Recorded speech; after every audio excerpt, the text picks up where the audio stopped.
नमस्कार मित्रों, Renaissance classes में आपका स्वागत है। मित्रों, आज हम एक नए विषय पर चर्चा करेंगे और हमारे पाठ्यक्रम में सूर्यकांत त्रिपाठी निराला की महान कविता राम की शक्ति पूजा लगी हुई है। तो राम की शक्ति पूजा की व्याख्या विश्लेषण हम करें उससे पहले राम की शक्ति पूजा पर हम एक सामान्य व्याख्यान रखेंगे। मित्रों, केवल सुनकर के ही आप अपनी समझ बना लेंगे। जो महत्वपूर्ण पहलू है नोट कराने वाले वो मैं नोट भी करवाऊंगा। लेकिन जब हम बात करते हैं राम की शक्ति पूजा की तो इसका मूल भाव क्या है, तो आज की क्लास का मुख्य विषय है सूर्यकांत त्रिपाठी निराला कृत राम की शक्ति पूजा।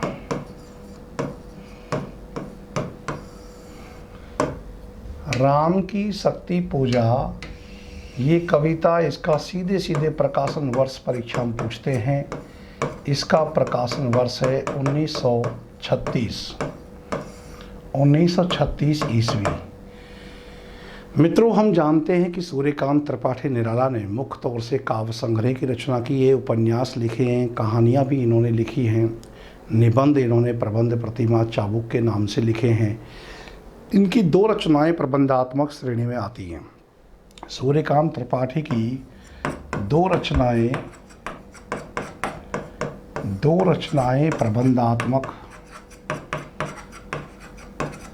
प्रबंधात्मकता की श्रेणी में आती हैं। वे दो कौन सी रचनाएं हैं? एक तुलसीदास और एक राम की शक्ति पूजा, जिसमें जो तुलसीदास है इसको विद्वान खंड काव्य की श्रेणी में मानते हैं। ये खंड काव्य की श्रेणी में गिनी जाती है। और एक रचना जो राम की शक्ति पूजा है ये महाकाव्यात्मक कविता है, तो ये महाकाव्य की श्रेणी में गिनी जाती है। सबसे पहले तो आप ये ध्यान रखेंगे कि निराला की दो रचनाएं प्रबंधात्मक श्रेणी में आती हैं। राम की शक्ति पूजा को तो कहते ही एक प्रबंधात्मक महाकाव्यात्मक कविता है। जो महाकाव्य के औदात्य तत्व होते हैं वो हम राम की शक्ति पूजा में देख सकते हैं। दूसरी बात यह है मित्रों, DSSB में भी एक बार इस सवाल आया था कि निराला की आप यदि दो रचनाओं को मिला लेंगे, जिसमें एक है सरोज स्मृति प्लस तुलसीदास। सरोज स्मृति में निराला के व्यक्तिगत जीवन सुख दुख की अभिव्यक्ति है, शोक गीति है। हिंदी साहित्य की पहली महान शोक गीति है सरोज स्मृति, जिसमें निराला अपने जीवन से आत्म साक्षात्कार करते हैं। और तुलसीदास इनके महान सांस्कृतिक मूल्यों के संरक्षण की कविता है। इन दोनों को मिला लेंगे तो राम की शक्ति पूजा इस कविता का मूल भाव निर्मित हो जाएगा। इस प्रकार निराला अपनी दो कविताओं में आत्म संघर्ष करते हुए दिखलाई पड़ते हैं। एक तो इनकी सरोज स्मृति कविता और दूसरा इनकी राम की शक्ति पूजा। लेकिन किन दो कविताओं को मिलाने से राम की शक्ति पूजा का निर्माण आप भाव के दृष्टिकोण से कर सकते हैं, तो उसका उत्तर हो जाएगा सरोज स्मृति और तुलसीदास। क्योंकि राम की शक्ति पूजा में निराला के आत्म संघर्ष की अभिव्यक्ति के साथ साथ राष्ट्रीय सांस्कृतिक जो प्रयोजन है वो भी जाहिर हुए हैं। मित्रों, राम की शक्ति पूजा जब कविता के हम मूल भाव पर विचार करते हैं तो निराला की राम की शक्ति पूजा एक सार्वभौमिक रचना है जो अपने देश और काल का अतिक्रमण करके हर स्तर पर प्रत्येक युग के लिए प्रासंगिक बन जाती है। ये नहीं कि 1936 में ये कविता लिखी है तो आज उसकी प्रासंगिकता नहीं है। इसलिए मैं कह रहा हूँ कि इतनी प्रासंगिकता इसकी आज बनी हुई है कि राम की शक्ति पूजा एक वह सार्वभौमिक रचना है जो अपने देश और काल का अतिक्रमण करके हर स्तर पर प्रत्येक युग के लिए प्रासंगिक बन जाती है। छायावाद का दौर मित्रों वह उस समय का दौर रहा है जब देश की स्वतंत्रता के आंदोलन के लिए अपने चरम जो आंदोलन है, महात्मा गांधी के नेतृत्व में तमाम प्रकार के उग्रवाद उदारवाद की विचारधाराओं का ये चरम दौर रहा है।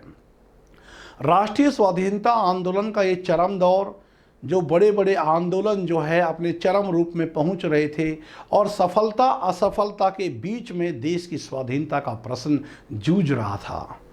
आप देखिए कि स्वयं महात्मा गांधी के नेतृत्व में असहयोग जैसे आंदोलन अपनी पूर्णता को पहुंचकर असफल हो रहे थे। 1920 का असहयोग आंदोलन हम सभी जानते हैं। फिर देखिए 1930 में उन्होंने सविज्ञ आंदोलन, सविनय अवज्ञा आंदोलन चलाया और वह जो है उन्होंने 2 चरणों में चलाया, लेकिन वह उसको भी जो अपेक्षित सफलता मिलनी थी वो नहीं मिल पा रही थी। और छायावादी काव्य इन तमाम अनुभूतियों को सक्षमता के साथ में व्यक्त करने वाला छटपटाहट का काव्य है। जैसा कि जब मैंने आपको छायावाद पढ़ाया था तो विस्तार से इन पहलुओं को मैंने उठाया था कि ये वो दौर है, छायावाद का ये वह दौर है जो कहीं न कहीं हर स्तर पर मुक्ति प्राप्त करने के लिए छटपटा रहा था। और हर स्तर पर, चाहे वह रूढ़ियों का विरोध हो, साम्राज्यवाद का विरोध हो, स्वाधीनता प्राप्ति की चाह हो, सामंतवादी पुरुष वर्चस्ववादी मानसिकता से स्त्री की मुक्ति का सवाल हो, या कहें कि वो साहित्यिक रूढ़ियाँ क्यों ना हो, समाज की जर्जर परंपराओं हो या साहित्यिक रूढ़ियाँ हो, या देश की पराधीनता के विरुद्ध जो बुलंद आवाज़ का सूत्रपात हो, ये सभी आवाज़ छायावाद में गर्जित होती हैं, दिखाई देती हैं, सुनाई देती हैं। छायावादी कवि एक तरफ तो राष्ट्रीय चेतना की सशक्त अभिव्यक्ति करते हैं और दूसरी तरफ सामंती परिवेश को तोड़ते हुए नारी स्वतंत्रता की आवाज को बुलंद करते हैं। राम की शक्ति पूजा में भी ये भाव छिपा हुआ है। पूरी की पूरी कविता पत्नी प्रेम की महान कविता है। पुत्री से प्रेम करना किसे कहते हैं ये जानना है तो आप सरोज स्मृति पढ़ लीजिए, और पत्नी प्रेम की हिंदी साहित्य में यदि कोई सार्थक अभिव्यक्ति है तो वह राम की शक्ति पूजा है, क्योंकि राम रावण के युद्ध का जो मूल प्रयोजन है उसमें सीता की मुक्ति का सवाल छिपा हुआ है। तो मित्रों, राम रावण के युद्ध के मूल का जो मूल प्रयोजन है वह है सीता की मुक्ति का प्रश्न, और सीता श्री राम की पत्नी।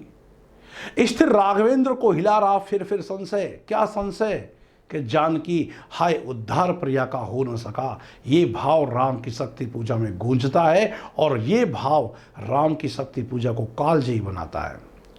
इसका कारण क्या है कि अन्याय जिधर है उधर शक्ति, और फिर अपनी पत्नी की मुक्ति के लिए राम को शक्ति की मौलिक कल्पना करनी पड़ती है। मित्रों, पूरी कविता के मूल में सीता के उद्धार का प्रश्न छिपा हुआ है। सरोज स्मृति यदि आप पढ़ेंगे तो सरोज स्मृति में निराला ने अपनी पुत्री और राम की शक्ति पूजा में अपनी पत्नी प्रेम का ऐसा उदाहरण प्रस्तुत किया है जो संपूर्ण हिंदी साहित्य में ही शायद कहीं मिले। मित्रों, इन छायावादी कवियों की जो सबसे महत्वपूर्ण देन है वो वास्तव में ये कि पहली बार नारी को मध्यकालीन भोग्या के आवरण से निकाल करके देवी माँ सहचरी प्राण, जैसे कि पंत कहते हैं कि नारी अब भोग्यवादी रीतिकालीन आवरण से निकल करके देवी माँ सहचरी प्राण के पद पर प्रतिष्ठित होती है। ये छायावाद की बहुत बड़ी विशेषता है। दूसरा, जब हम राम की शक्ति पूजा का अध्ययन करेंगे तो इस कविता का अपना ऐतिहासिक महत्व तो आज तक बना हुआ है। निराला ने इस कविता के द्वारा जो मौलिक शक्ति की कल्पना की बात उठाई है वो कौन सी मौलिक कल्पना की बात निराला यहाँ करते हैं। और रामस्वरूप चतुर्वेदी ने भी कहा है कि छायावाद जो है वो शक्ति का काव्य है। और शक्ति के विकल विद्युत गण की बात जयशंकर प्रसाद भी कामायनी के श्रद्धा सर्ग में उठाते हैं। मित्रों, निराला जो इस कविता में ये बात करते हैं शक्ति की मौलिक कल्पना की, ये शक्ति की मौलिक कल्पना है कि जनशक्ति को नेतृत्व के पक्ष में करने की बात उजागर हुई है।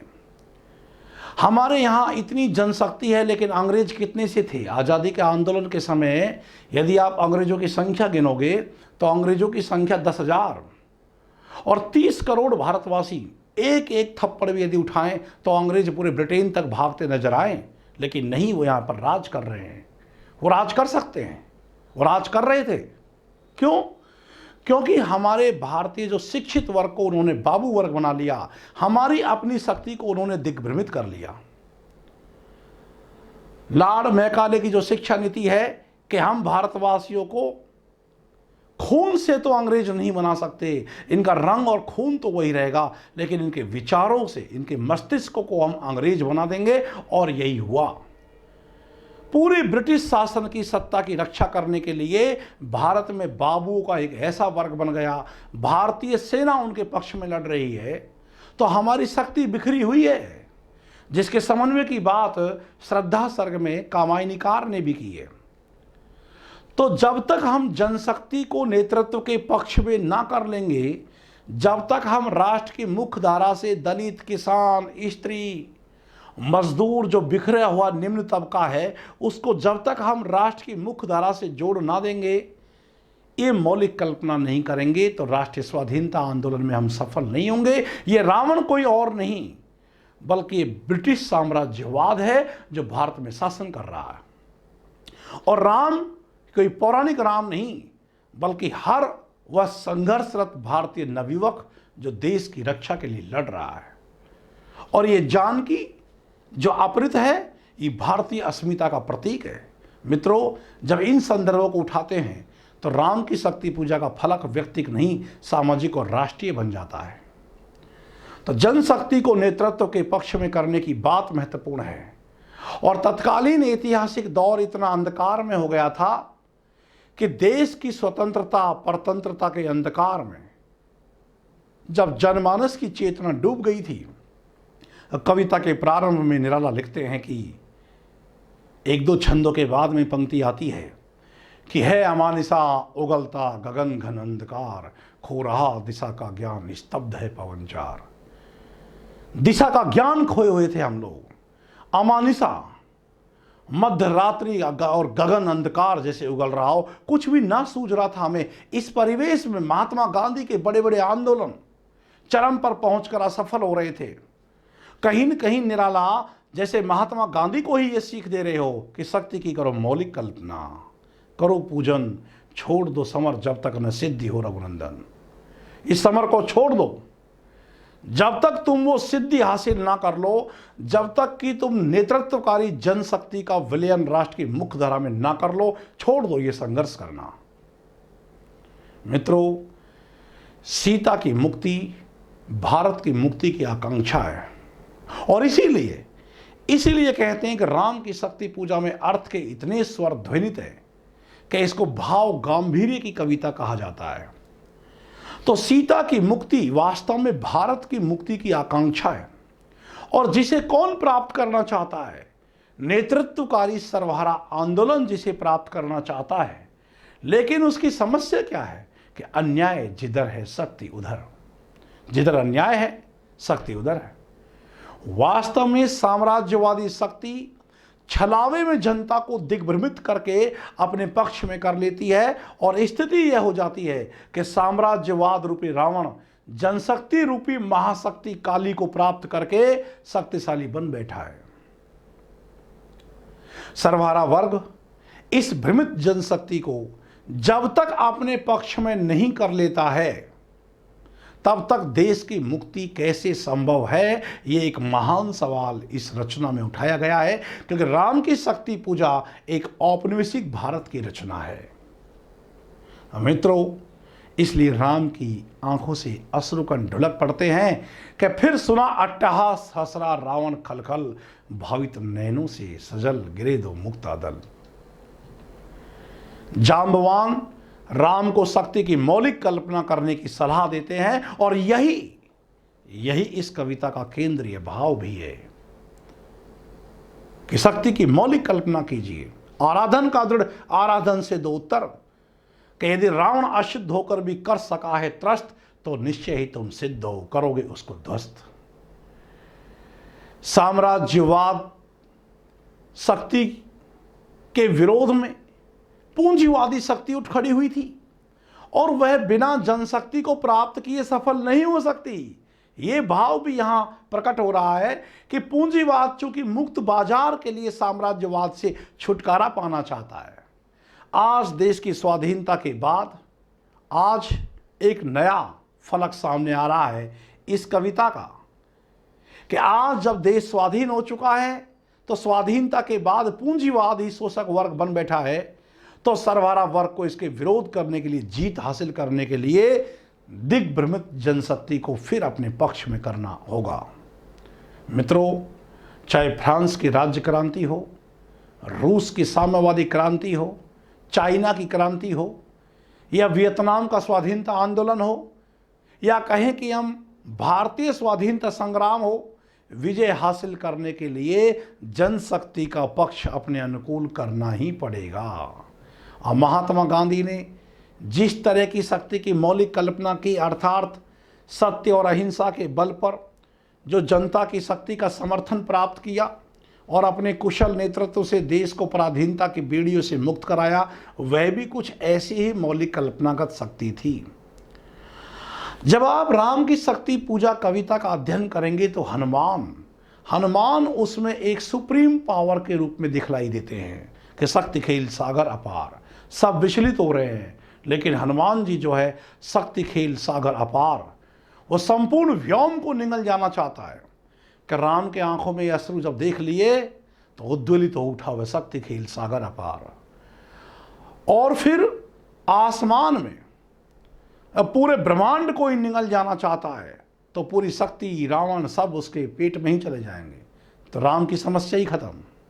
मित्रों, यदि गंभीरता से आप देखें तो जो संपूर्ण व्योम को निगल जाने के लिए जो हनुमान जी उठे हैं, वास्तव में यहाँ विज्ञान का जो एक विनाशकारी प्रभाव है वह भी यहाँ दृष्टिगोचर होता है। निराला अपने समय में ही विज्ञान के उस विनाशकारी प्रभाव से परिचित हो गए थे कि स्वाधीनता प्राप्ति के लिए विजय जरूरी है, और विजय के लिए जरूरी है मित्रों संगठन। उसे प्रत्येक व्यक्ति की अपनी अपनी जो मनमानी है, वो दुस्साहसपूर्ण योजना, वो राष्ट्र के लिए घातक हो सकती है। दूसरा, विज्ञान का जो विनाशकारी प्रभाव है उससे संपूर्ण मानवता का ध्वंस हो सकता है। इसलिए मंगल के देवता जो शिव जी हैं, वो अपनी शक्ति को विद्या का सहारा दे करके हनुमान को समझाने की बात करते हैं। समझाओ इसको। एक बार बचपन में खेल खेल में इसने सूर्य को निगल लिया था। मित्रों, हिरोशिमा और नागासाकी के जो कांड है, विज्ञान के भयानक विनाशकारी प्रभाव को सूचित करते हैं। कविता के अर्थ अनंत है, एक सूक्ष्म अर्थ यह भी निकलता है, और इस नेतृत्व के साथ जनशक्ति का संयोजन करना ही शक्ति की मौलिक कल्पना है, जो इस रचना का केंद्रीय भाव है।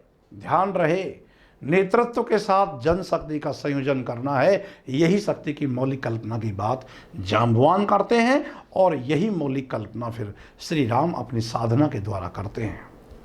श्री राम की साधना देखो ना कैसी है, कि बायां हाथ दाहिने पांव पर, दायां हाथ बाइने पांव पर, अजपा जप करते हैं, सगुण निर्गुण वामपंथी दक्षिणपंथी तमाम विचारधाराओं का वो समन्वय कर लेते हैं। वृद्धों का सामंजस्य, जैसा कि शुक्ल जी ने कहा है निराला के लिए, वो वृद्धों का सामंजस्य श्री राम की साधना पद्धति में दिखता है।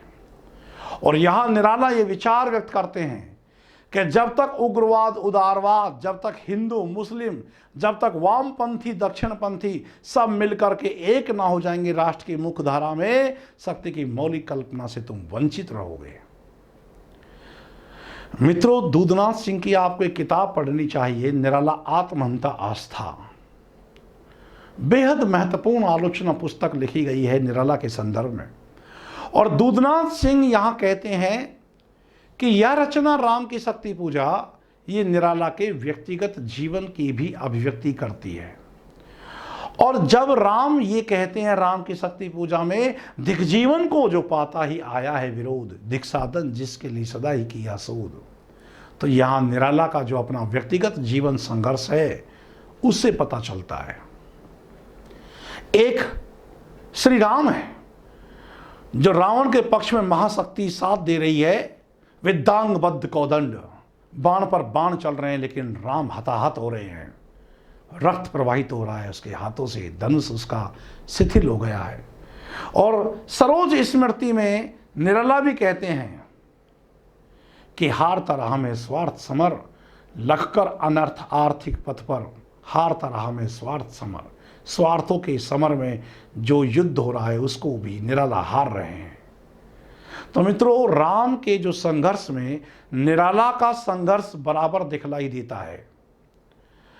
कवि का जो जीवन है, सामाजिक जीवन है, दोनों में कवि निराला सदैव विरोध ही विरोध सहता हुआ आया है। तो दिख जीवन जो पाता ही आया विरोध, ये केवल श्री राम की अभिव्यक्ति नहीं है, ये स्वयं निराला के अपने जीवन संघर्ष की भी अभिव्यक्ति है।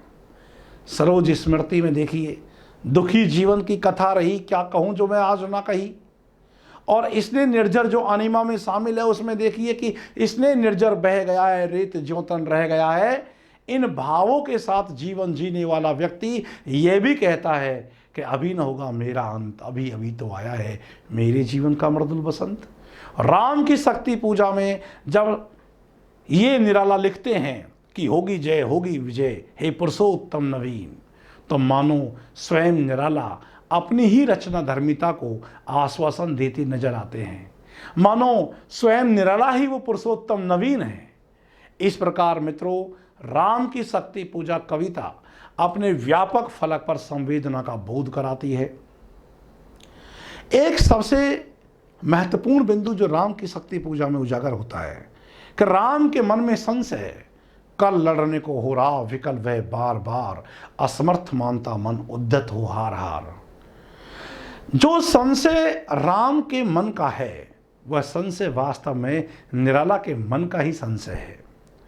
और राम के मन में जो संशय आता है, यही संशय तुलसीदास और वाल्मीकि की रामायण के राम से निराला के राम एकदम अलग हो जाते हैं और एक पौराणिक राम के रूप में नया करके आधुनिक मानव बोध की तनाव और संघर्ष के साथ दिखाई देते हैं निराला के राम। राम की शक्ति पूजा निराला की शक्ति पूजा है, और निराला से बढ़कर कहे तो एक व्यक्ति की शक्ति पूजा है। संशय का भाव आधुनिक मनुष्य में व्याप्त है। हम नहीं यार कि हमारा सिलेक्शन होगा कि नहीं होगा।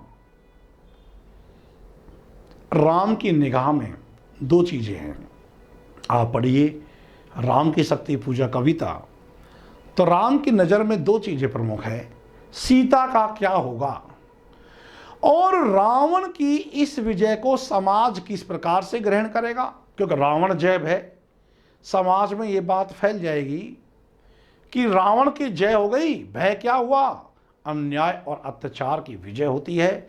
यदि समाज में ये भाव फैल गया तो फिर क्या होगा।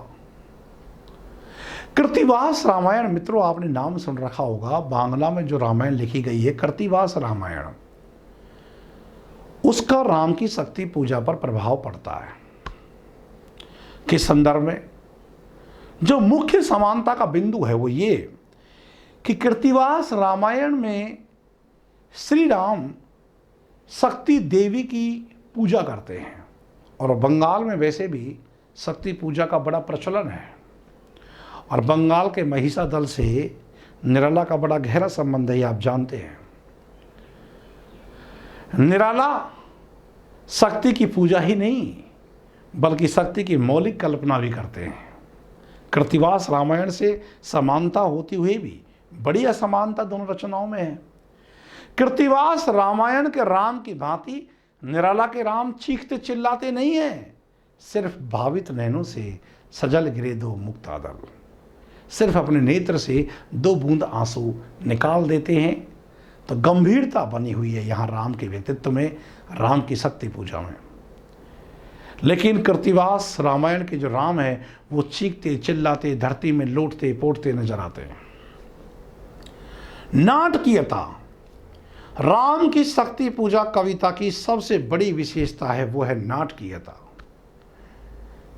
कविता का प्रारंभ ही एक नाटकीय तनाव के साथ हुआ है कि रवि हुआ अस्त ज्योति के पत्र पर लिखा, रह गया राम रावण का अपराजी समर। अपराजय इसलिए है क्योंकि आज भी हमारे मन में राम और रावण का ये युद्ध चलता रहता है, समाप्त नहीं हुआ है। नाटकीयता के सहारे लंबी कविता को किस प्रकार से निर्मित किया जा सकता है, राम की शक्ति पूजा इसका उदाहरण है। ये जो एक लंबी कविता है, लंबी कविता नाटकीय तनाव के सहारे ही खड़ी रह सकती है। राम की शक्ति पूजा इसका ज्वलंत उदाहरण है। मित्रों, मैथ्यू आर्नल्ड जो पश्चिम के एक बड़े आलोचक हैं, वो कहा करते थे कि गंभीर कविता में सामासिकता नहीं हो सकती। सामासिकता, सामासिक पदविन्यास में कविता लिखना असंभव है। ये पश्चिम के आलोचक मैथ्यू आर्नल्ड कहा करते थे। लेकिन निराला का ये क्रांतिकारी उत्तर है कि रवि हुआ अस्त से लेकर के रावण संवर तक 18 पंक्तियों का एक ही वाक्य है, जो कदाचित हिंदी साहित्य में नहीं बल्कि संपूर्ण विश्व साहित्य में 18 पंक्तियों का एक ही वाक्य है। आप कहीं देख ही नहीं सकते हैं। कितना क्रांतिकारी उत्तर दिया है। ये निराला जैसे प्रयोगधर्मी कवि ही कर सकते हैं। देखिए आप कि सामासिक पदविन्यास में कितनी गंभीर कविता लिखी जा सकती है, ये निराला ने राम की शक्ति पूजा में दिखला दिया। और एक जो मैथ्यू आर्नल्ड ये कहा करते थे कि एक गंभीर कविता में विषम भावों की सृष्टि नहीं हो सकती, तो सरोज स्मृति देखिए आप, जिसका प्रधान भाव है शोक, लेकिन अपनी पुत्री में अपनी पत्नी के रूप सौंदर्य का संधान करके कविता का फलक कैसे श्रृंगारिक हो जाता है, कैसे वहां करुण रस और हास्य रस तक विद्यमान है। निराला का ये दूसरा क्रांतिकारी उत्तर था। मित्रों, छायावाद में निराला अपनी प्रयोग धर्मिता के लिए प्रसिद्ध है। राम की शक्ति पूजा के संदर्भ में जो राम की विवस्था दिखलाई देती है, वह उसकी अपनी चीज है। आप किसी हिंदी कविता में, राम को आधार बनाकर लिखी गई कविता में इस प्रकार की जो व्यवस्था है वो नहीं देख सकेंगे। राम की जो अपनी व्यवस्था है वो वास्तव में निराला की अपनी व्यवस्था है। आधुनिक नायक की जो संभावित विफल कहानी, वो राम की शक्ति पूजा, संशय, असमर्थता ऐसे तत्व हैं जो राम की शक्ति पूजा के राम को पौराणिक राम से निकाल करके सामान्य पुरुष के रूप में स्थापित कर देता है। ये कविता मित्रों लीला भाव से नहीं लिखी गई है। इसमें श्री राम की लीला का वर्णन नहीं है। यह कविता लीला भाव से नहीं लिखी गई है। यह राम एक कमजोर मनुष्य के रूप में दिखलाई देते हैं जो कि संशयग्रस्त है। आधुनिक मानव श्री राम से जुड़ जाता है। निराला के भावबोध श्री राम से जुड़ जाते हैं। एक और विशेष बात, जब राम की शक्ति पूजा के हम कला पक्ष के सौष्ठव की बात करते हैं, तो निराला सिर्फ ध्वनि, शब्द मैत्री का सहारा लेकर के एक उदात्त बिंब की स्थापना करते हैं, और ये उसकी अपनी मौलिकता है।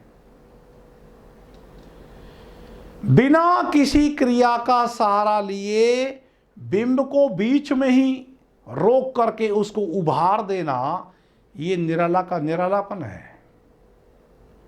और ध्यान रहे मित्रों, राम की शक्ति पूजा में भले ही संस्कृत निष्ठ तत्सम प्रधान शब्दावली का प्रयोग किया गया है, लेकिन जो इसकी समास योजना है वो हिंदी की अपनी जमीन पर है, संस्कृत की जमीन पर नहीं है। सबसे पहले राम की शक्ति पूजा भारत पत्रिका में प्रकाशित हुई थी। ये सवाल परीक्षा में कई बार पूछ लेते हैं। जो बेहद महत्वपूर्ण पहलू हैं, विशेषताएं हैं, वो मैं आपको बोर्ड पर लिखाऊंगा। लेकिन इस व्याख्यान को देने का मेरा उद्देश्य यह है कि राम की शक्ति पूजा को किस प्रकार से पढ़ा जाए, उसके मूल भाव से पहले एक बार हमको परिचित होना ही चाहिए।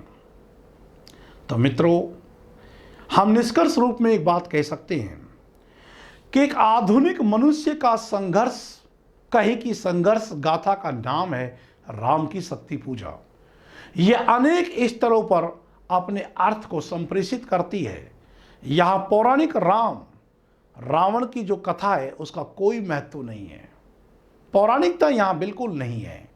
पौराणिक पृष्ठभूमि भले ही हो, लेकिन पूरे की पूरे भावबोध आधुनिक है। औपनिवेशिक दास्ता में छटपटाते हुए एक पराधीन देश की गाथा को भी ये कविता व्यंजित करती है, जैसा कि मैंने अभी आपको बतलाया था। राम रावण का युद्ध सभी देश काल में संभव है, आज भी है। इसलिए रह गया राम रावण का अपराजय समर। अपराजय शब्द पर गौर कीजिए। शक्ति की मौलिक कल्पना क्या है? ये बहुत ही आधुनिक मुहावरे में निराला ने इसको प्रस्तुत किया है। कहां से आती है शक्ति? ज्ञान की भी एक शक्ति है, राज्य की भी एक शक्ति है, और ये शक्तियां एक दूसरे को प्रभावित करती हैं। गांधी जी ने एक पुस्तक लिखी, हिंद स्वराज्य, आप उसे परिचित हो अच्छे से। इस पुस्तक में जो मशीनीकरण है उस पर प्रकृति की विजय दिखलाई गई है। और गांधी जी के पास किसकी शक्ति थी? राज्य की शक्ति तो थी नहीं, फिर तो उनके पास शक्ति थी जनशक्ति की। मित्रों, मुहावरे की कविता सहज संप्रेषित होती है, बिंब की कविता सुचिंतन की मांग करती है, वह सहज संप्रेषित नहीं है। उर्दू में मुहावरों का बड़ा महत्व है, और हिंदी में बिना मुहावरों के केवल बिंबों के द्वारा महान कविता लिखी जा सकती है। इस बात को जानना है तो राम की शक्ति पूजा पढ़ लीजिए। कितने उदात्त बिंबों की योजना है। शक्ति की विराट कल्पना कैसे की गई है कि सामने जो पहाड़ वनस्पतियों से पराग समुदाय झर रहा है वो पार्वती है, और इसके चरणों में फैला हुआ जो समुद्र है वह उसका सिंह है जो गर्जना कर रहा है। 10 दिशाओं में 10 हाथ है। उस महाशक्ति का सिर आसमान में है, और आकाश में उस महाशक्ति के ऊपर जो है वो शिव जी बैठे हुए हैं, और शिव जी के ऊपर शिव जी ने चंद्रमा धारण कर रखा है। कितना बड़ा विराट बिंब। पूरे हिंदी साहित्य में, कदाचित पूरे विश्व साहित्य में इतनी महान उदात्त बिंब योजना आप दोबारा नहीं दिखा सकते हो। राम का देखिए कैसा चित्रण किया है। हो विपर्यस्त प्रतिलट से खुल, फैला पृष्ठ पर, बाहु पर, वक्ष पर, विपुल उत्तराज दुर्गम पर्वत पर निशांधकार, चमकती दूर ताराएं ज्यों कहीं पार। ये देखिए, इसको कहते हैं छायावादी उदात्त विराट बिंब योजना। और बिंब भी कैसे? बिंब के भीतर बिंब, और उस बिंब के भीतर भी बिंब।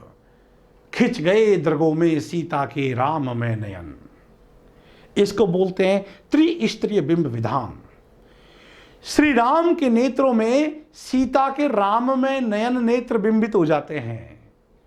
श्री राम के नेत्र में सीता जी के नेत्र आ जाते हैं, और सीता जी के नेत्रों में पहले ही राम की छवि विराजमान है। तो इस प्रकार श्री राम जी अपने ही नेत्रों में अपने ही छवि को देख रहे हैं। माध्यम है सीता जी के नेत्र। इसको बोलते हैं त्रिस्तरीय बिंब। मित्रों, बिंब में से बिंब, बिंब में से बिंब ऐसे निकलते हैं इस कविता में से। ये संश्लिष्ट बिंबों की ऐसी कविताएं मानो एक भयंकर ब्लैक होल हो। इससे बड़ी बिंब धर्मिता की कविता छायावाद में तो क्या कहीं नहीं है। इस कविता की आरंभिक पंक्तियों में देखिए क्रियाओं का लोप मिलेगा आपको।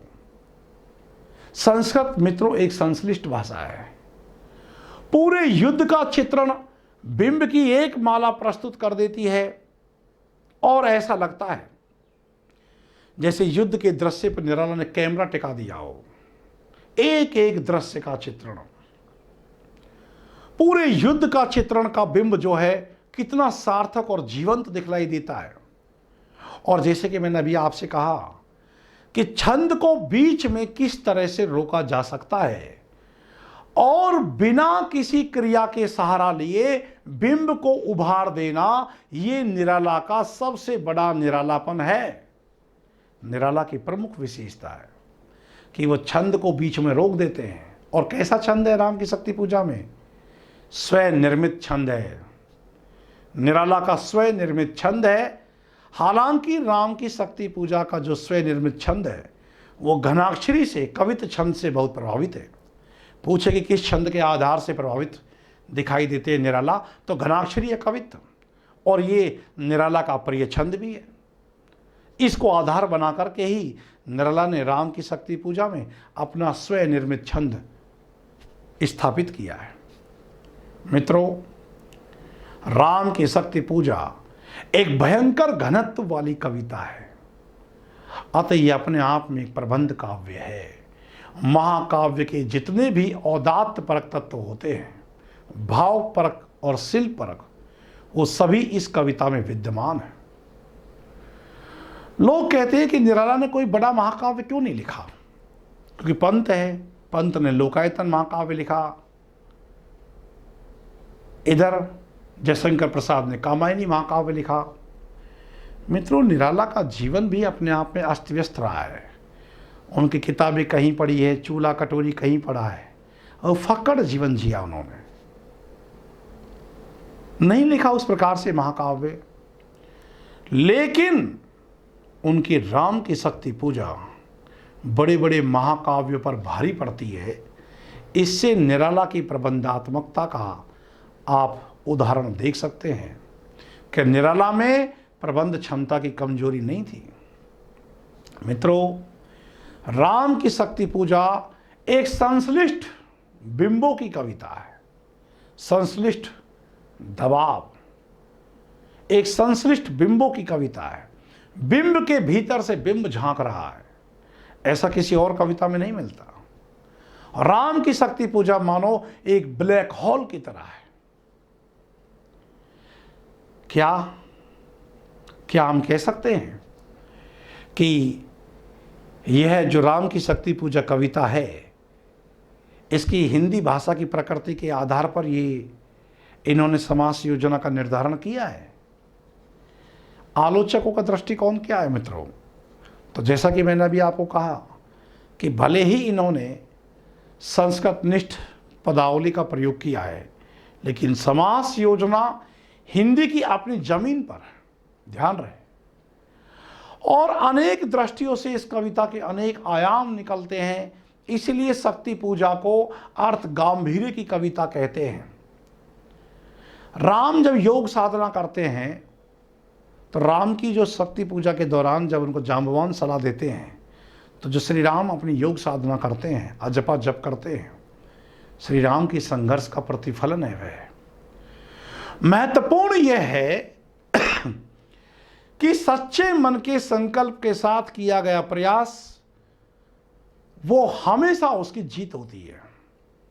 प्रिय विद्यार्थियों, आप प्रतियोगी परीक्षाओं की तैयारी करते रहते हैं, राम की शक्ति पूजा से प्रेरणा लीजिए, असाध्य वीणा से प्रेरणा लीजिए।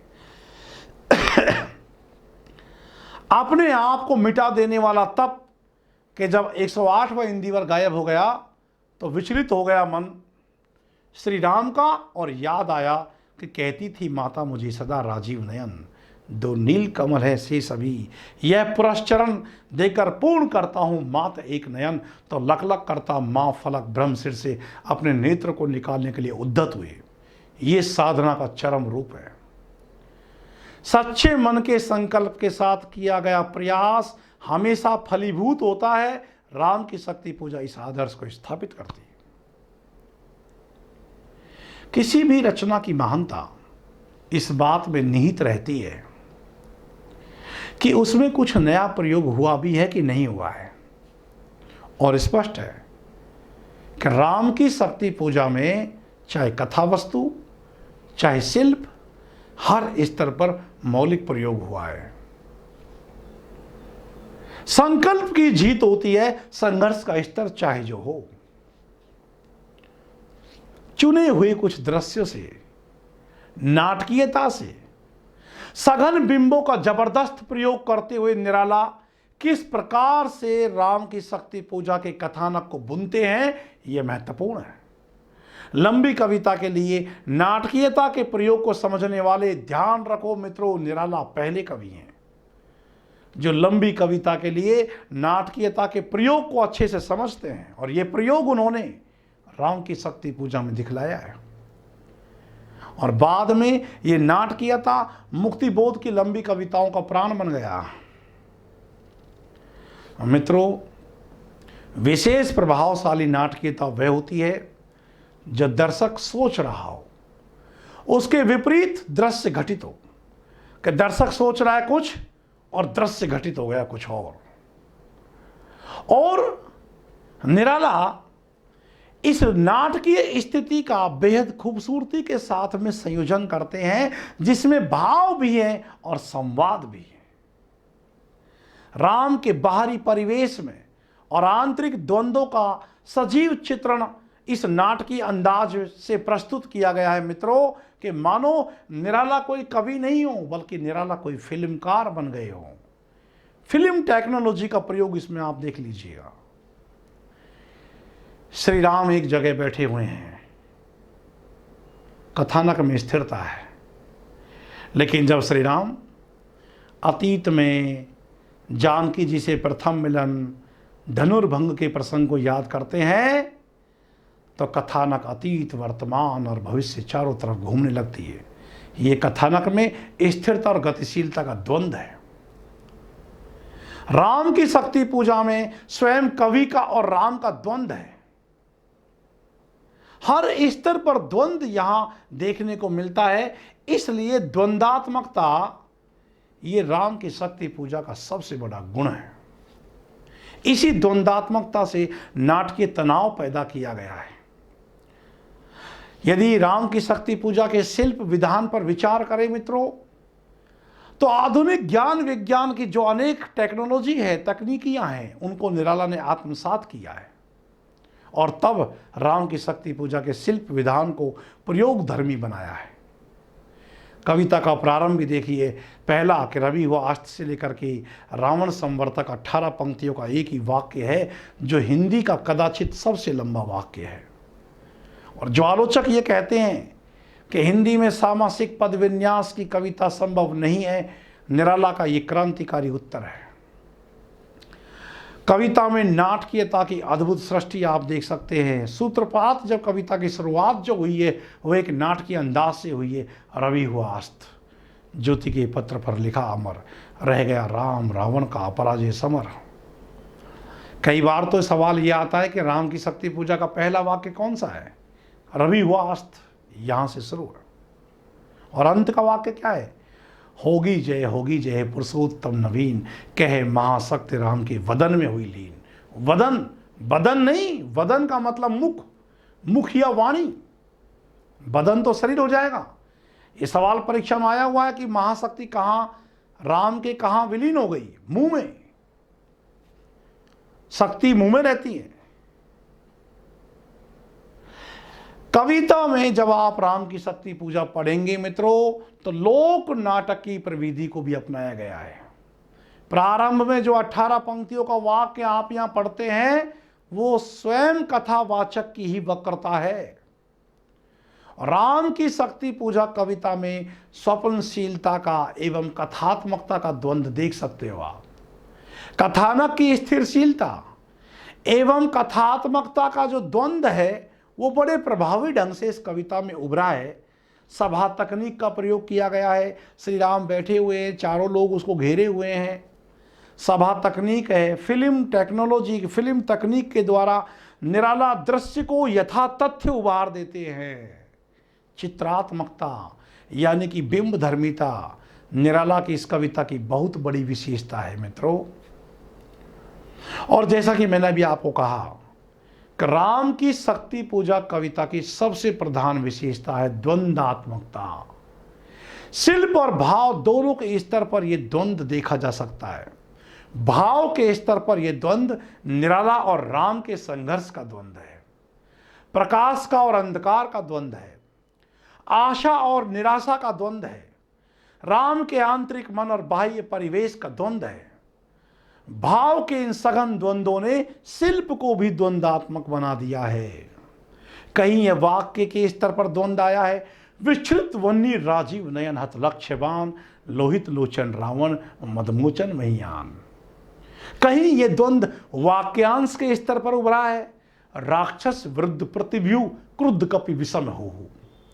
और कहीं ये पदबंध के स्तर पर द्वंद्व उभरा है, राघव लाघव रावण वारण। मित्रों, संपूर्ण वस्तु योजना में द्वंद्व समाहित है।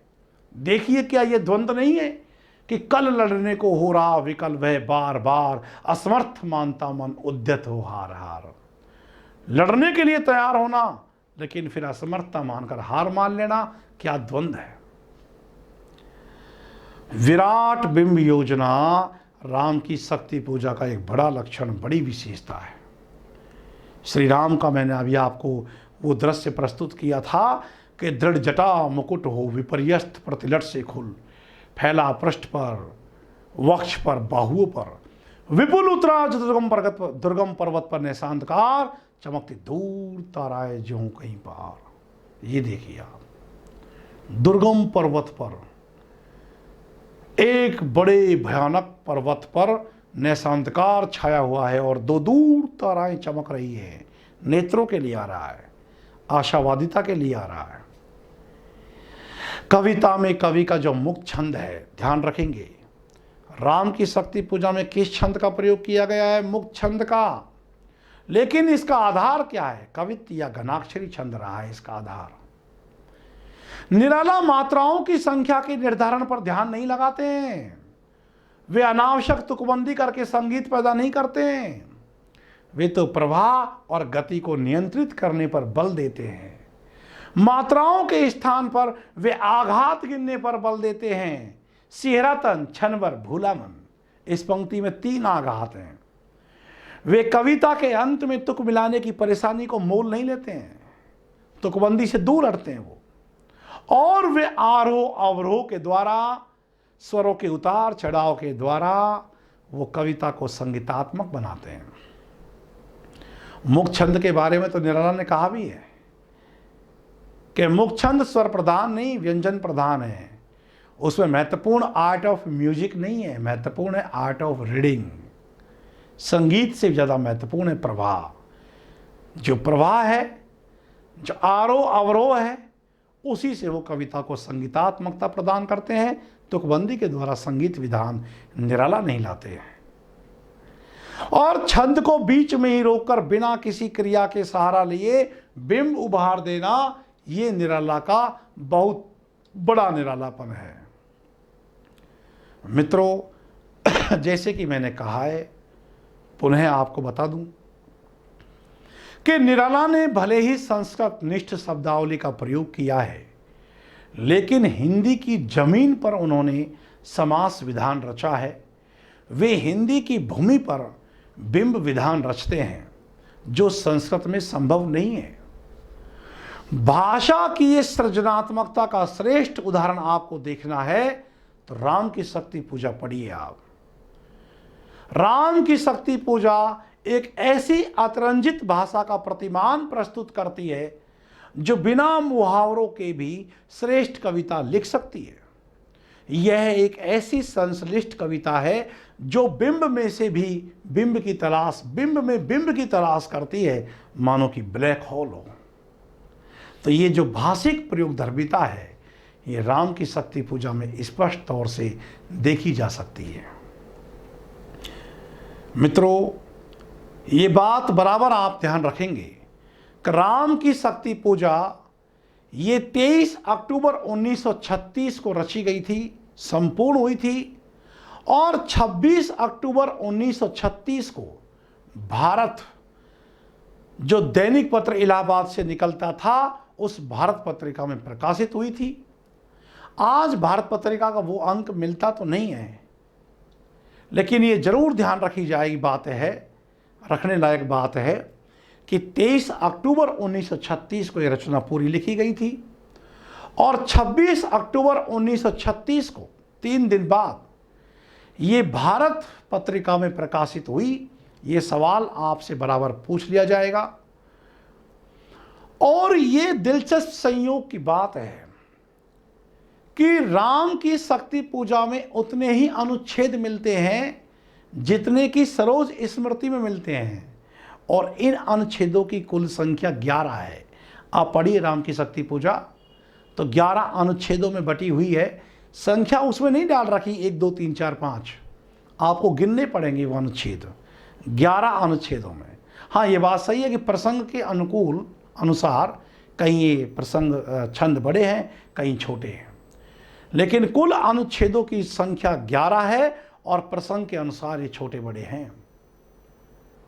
ये कविता कैसी है? एक कथात्मक कविता, इसलिए मित्रों संश्लिष्ट होने के बावजूद हम इसको बहुत जटिल कविता भी नहीं कह सकते हैं।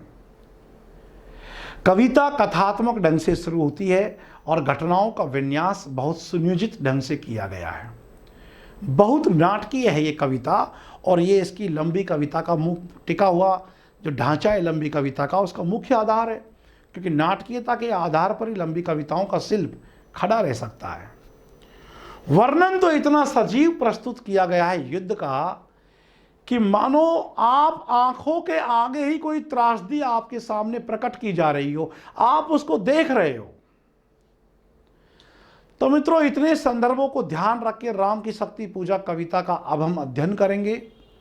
तो ये पहलू जो मैंने आपको बताए हैं, राम की शक्ति पूजा के भाव और शिल्प से जुड़े हुए पहलू, मित्रों इनको आप विशेष ध्यान रखेंगे।